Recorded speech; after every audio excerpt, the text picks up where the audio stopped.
Hello students, master Vikas Kumar Sahu, assistant professor in Bharati college of pharmacy. Last time हमने start किया था wholesaler के बारे में, होलसेलिंग प्रोसीजर्स के बारे में हमने देखा था। आज हम उसी वीडियो को कंटिन्यू करते हुए जो है वो होलसेलर के बारे में पढ़ेंगे। लास्ट टाइम मैंने बताया था तो होलसेलर क्या होता है, अलग अलग जो सोसाइटी है, जो कमेटी है और साइंटिस्ट का अलग अलग मत के बारे में मैंने बताया था आपको कि होलसेलर जो है वो पर्टिकुलरली ऐसा ऑर्गेनाइजेशन होता है जो कि पर्टिकुलरली प्रोडक्ट को लार्ज अमाउंट में खरीदता है direct from the manufacturer and it will sell the product to the retails in a small quantity. उसके बाद हम लोग कंटिन्यू करेंगे। तो उसके बाद मैंने होलसेलर के बारे में बताया था, उसके कैरेक्टरिस्टिक के बारे में बताया था। उसके बाद हमने होलसेलर का जो है वो ड्यूटीज़ वगैरह बताए थे सोसाइटी के लिए, मैन्युफैक्चरर के लिए और जो है वो रिटेलर्स के लिए।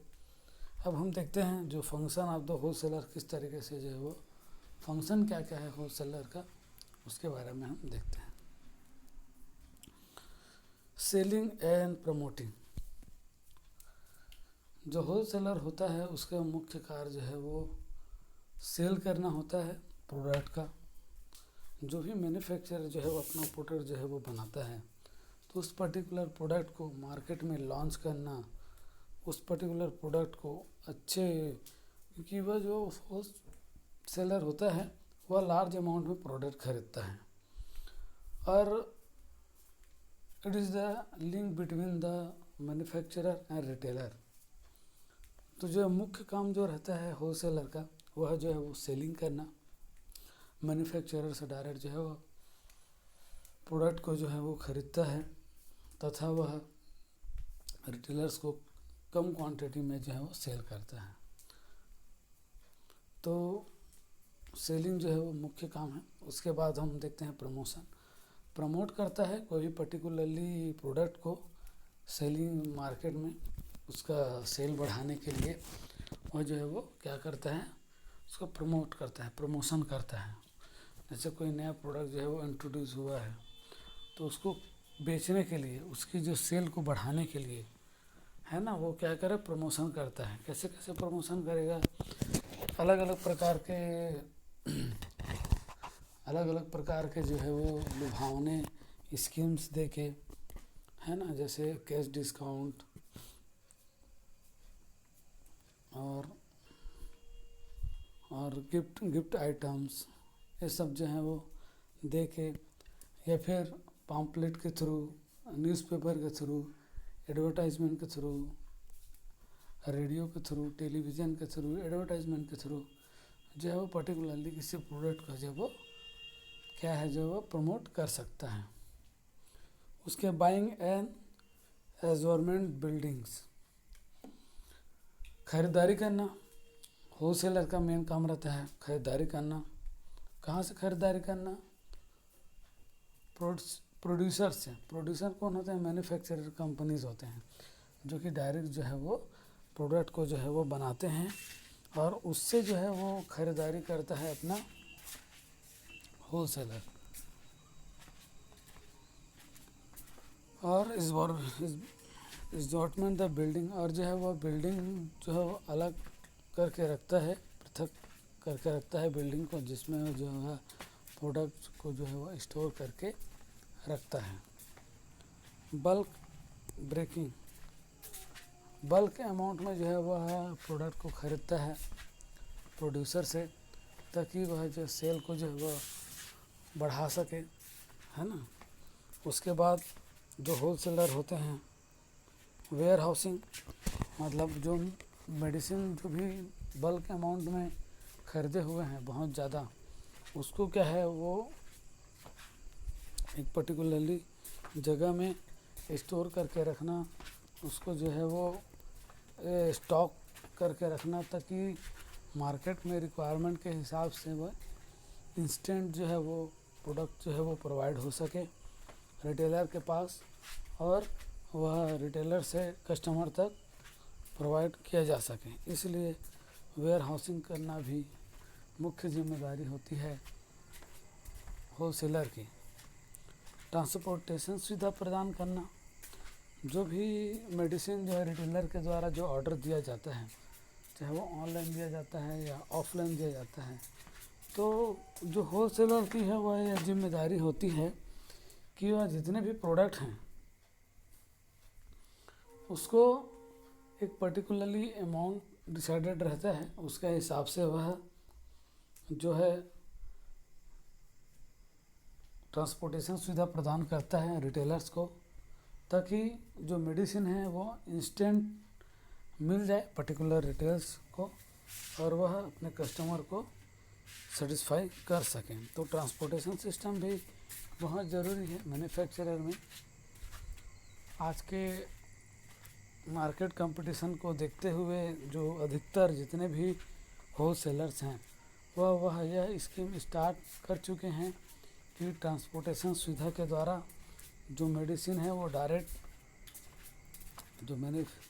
जो रिटेल स्टोर तक जो है वो पहुंच जाए, ताकि वह मार्केट अपना जो प्रोडक्ट का जो मार्केट है उसको सेल है वह उसको मार्केट में अच्छे तरीके से डिस्ट्रीब्यूट कर सके और जो मार्केट है उसमें जो है वो पकड़ बना सके।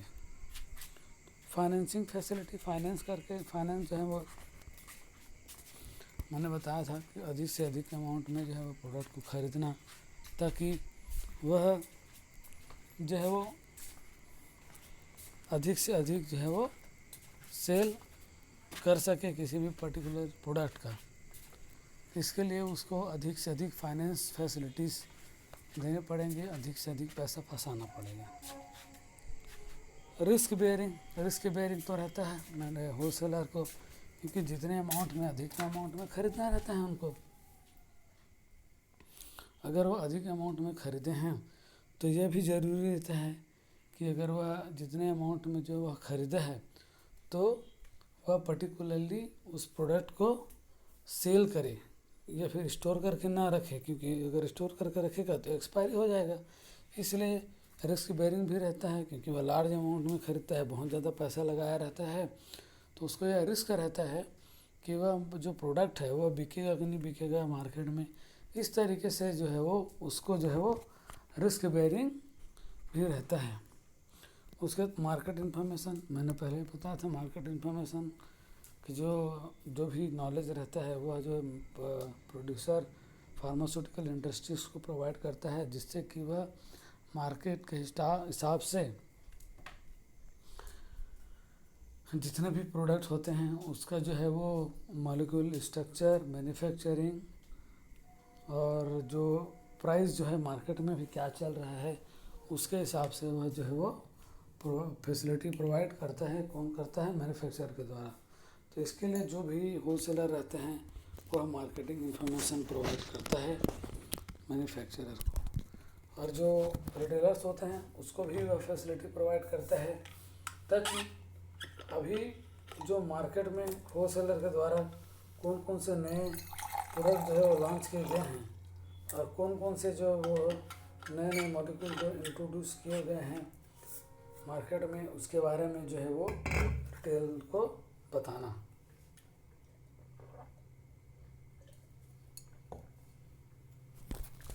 उसके बाद हम देखते हैं management service and council. Management service में पूरा मैनेजमेंट रहता है उनके ऊपर कि किस तरीके से जो है वो प्रोडक्ट जो है वो होलसेलर के थ्रू मतलब मैन्युफैक्चरर से हमारे पास आएगा होलसेलर के पास, उसके बाद वह किस तरीके से रिटेलर के पास जाएगा, रिटेलर के बाद वह किस तरीके से कस्टमर के पास जाएगा। तो इस तरीके से रिटेलर तक पहुंचाने तक, मतलब फार्मास्यूटिकल इंडस्ट्री से लेके रिटेलर तक पहुंचाने तक जो भी मैनेजमेंट काम करना पड़ता है, फाइनेंशियल मैनेजमेंट हो गया है ना, रिस्क बेयरिंग मैनेजमेंट हो गया, ट्रांसपोर्टेशन सिस्टम मैनेजमेंट हो गया, है ना, स्टोर फैसिलिटीज़ हो गया, है ना, और डिफरेंट डिफरेंट भी जितने हैं, जैसे मिडिल मैन है उसको भी मैनेजमेंट करना।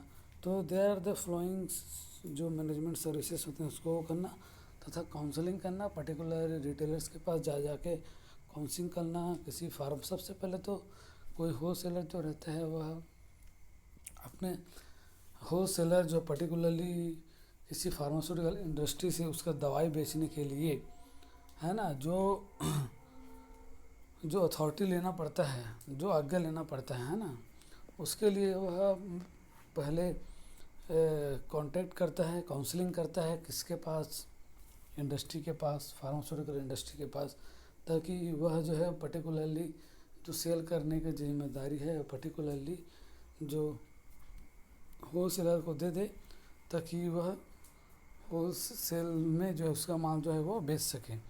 इसके लिए उसको पर्टिकुलरली डिफरेंट और बहुत सारे जो है वो क्राइटेरिया जो है वो फुलफिल करना रहता है।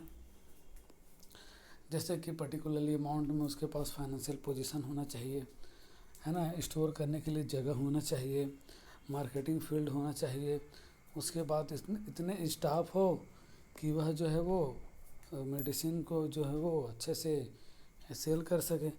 तो इस तरीके से पूरा जो है वो अच्छे से काउंसिल करता है किसके पास, इंडस्ट्री के पास, और पर्टिकुलरली जो इंडस्ट्री से जो है वो ऑथराइजेशन प्राप्त करता है कि पर्टिकुलरली प्रोडक्ट का है वो जो सेल कर सके। और सेकेंडली काउंसिलिंग करता है वह रिटेलर्स के पास, कि रिटेलर्स के पास सभी, क्योंकि उनको अल्टीमेटली रिटेलर्स के पास ही जो प्रोडक्ट को बेचना है,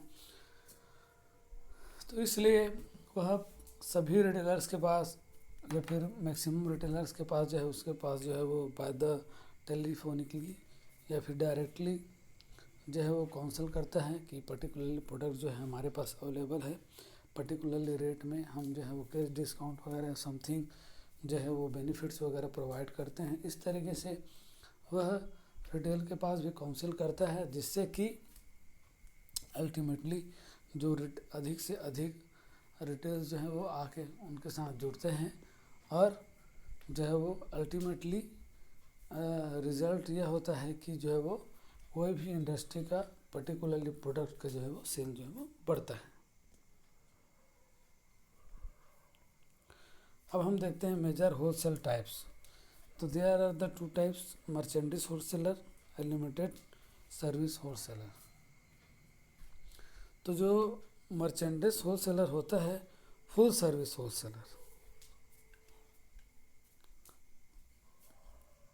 जिसमें फुल सर्विस होलसेलर में होलसेल मर्चेंट्स और इंडस्ट्री डिस्ट्रीब्यूशन आते हैं।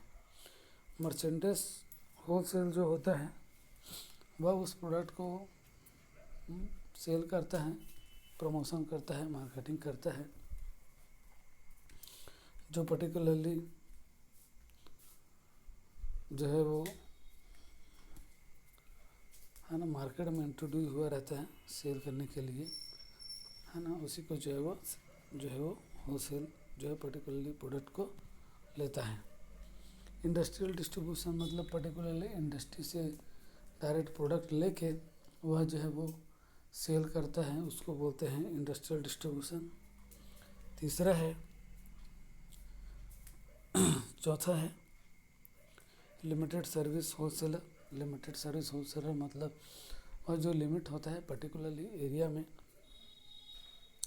पर्टिकुलर डिफाइन जियोग्राफिकल एरिया में, इसलिए उसको लिमिटेड सर्विस होलसेलर कहते हैं, क्योंकि पर्टिकुलरली वह एक लिमिटेड जियोग्राफिकल एरिया में जो है वो होलसेल का काम करता है। पांचवा तो कैश एंड कैरी होलसेलर्स। जो होलसेलर होता है वो कैश और जो कैरी होलसेलर्स होता है, जो मेनली जो है वो कैश बेस पे जो है काम करता है। ट्रक होलसेलर जो है वो ड्रॉप सीपर्स, जो ड्रॉप सीपर्स होते हैं उसको भी कहा जाता है। Rack jobbers, mail order wholesalers. तो जो मेल के द्वारा जितने भी ऑर्डर्स प्रोवाइड किए जाते हैं या रिसीव होता है किसी पर्टिकुलरली होलसेल के द्वारा, तो उसको जो है वो मेल के द्वारा तो प्राप्त कर लिया, अब उसको क्या इनवॉइस बना के जो भी प्रोडक्ट है उसको ट्रांसपोर्टिंग सिस्टम के द्वारा रिटेलर तक पहुंचाना, ये जो है वो मेल ऑर्डर होलसेलर का जो है वो काम रहता है। उसके बाद हम देखते हैं merchandising broker and agents. Merchandising brokers and agents जो है वो पहला देखते हैं ब्रोकर्स होते हैं, एजेंट्स होते हैं। ब्रोकर वह होता है जो पर्टिकुलरली थर्ड पार्टी होता है, जो कि जैसे होलसेलर इंडस्ट्री के बीच जो रहता है वह जो है वो ब्रोकिंग का काम करता है और जो है वो अपना प्रॉफिट लेके जो भी पर्टिकुलर प्रोडक्ट है इंडस्ट्री के द्वारा जो है वो मैन्युफैक्चरर को प्रोवाइड किया जाता है। और होलसेलर के जो ब्रोकर्स होते हैं वह पर्टिकुलरली जो प्रोडक्ट है वो रिटेलर तक पहुंचाते हैं। एजेंट जो है मैन्युफैक्चरर एजेंट होते हैं। मैन्युफैक्चरर एजेंट वह एजेंट होते हैं जो कि पर्टिकुलरली फार्मास्यूटिकल इंडस्ट्रीज या पर्टिकुलरली किसी प्रोडक्शन इंडस्ट्रीज़ के द्वारा जो है वो लिए जाते हैं। परचेसिंग एजेंट जो होते हैं, सेलिंग एजेंट जो होते हैं, ख़रीदारी करने वाले, बेचने वाले। कमीशन एजेंट होते हैं, कमीशन बेसिस पे काम करते हैं। फोर्थ है manufacturer and the retailer branches officers and miscellaneous wholesaler. इस तरीके से हमें ये वीडियो और कंटिन्यू करेंगे। अगर कुछ समझ में नहीं आएगा तो प्लीज़ कमेंट कीजिए। Thank you.